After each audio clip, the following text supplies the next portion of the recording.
The BBI rally in Mombasa, it was attended by Senate Majority Leader Kitui Mohamed Ali, Aisha Juma from the Tangatanga wing. Yes. The same happened with the Kitui rally. Do you think that it is a plus for the Tangatanga wing? Have they won by attending those rallies?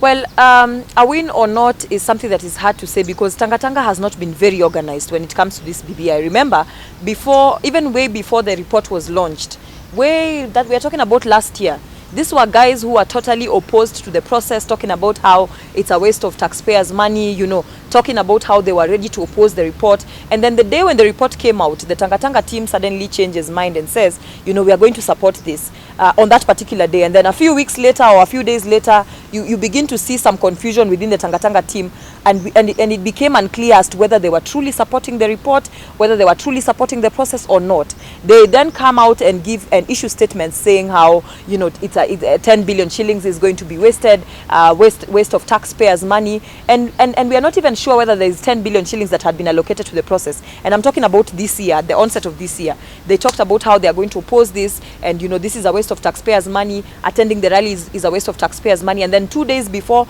the Mombasa rally, they come out and issue a press statement saying they are going to attend. So I think the confusion within the Tangatanga team is actually working against them as opposed to in their favor. If they truly want to oppose remember, nobody is being forced to support this document. They're just saying you're either in or you're out. But then again, it's a choice. If you truly do not support the process, if you do not think that this is a process that is viable for the citizens, then there's no point of coming to the rallies to cause to cause confusion, come up with diversionary tactics. Remember, after they came from the Mombasa rally, they then again changed it.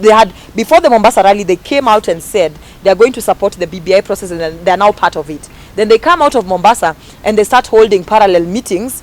They had a meeting, I think, in Naivasha. They were planning again other parallel meetings, and then 2 days before Kitui, they turn again around and say they're no longer holding parallel meetings. They're going to go, to join the BBI meetings and regional meetings, and they'll stop their parallel meetings. So I think to an ordinary citizen and even somebody supporting Tangatanga, you'd be confused as to whether these people truly want to support this document, or that they're trying to find relevance out of it, or that they're trying to come up with an opposition and they're just waiting for the right time to outrightly come out and pronounce themselves on it. Because what happened at Kitui was actually very, if you look at it, I found it very strange. I feel as though Moses Kuria put himself out there to literally cause chaos. He intentionally acted in the manner in which he did, so as to cause a scene and have citizens look at these BBI processes with a third angle and from a third perspective and from a third lens. Look at it from the point of that this process is actually exclusionary,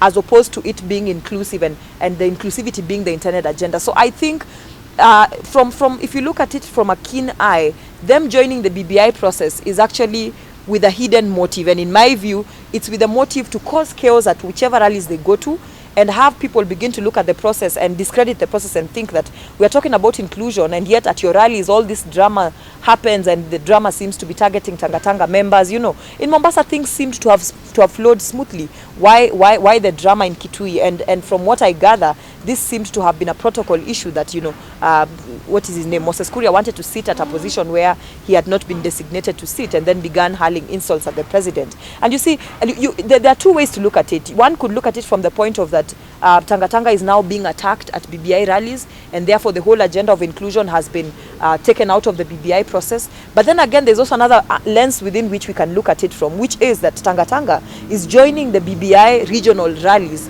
to cause chaos and discredit the process from inside. That they feel that getting out of the process would not work for them.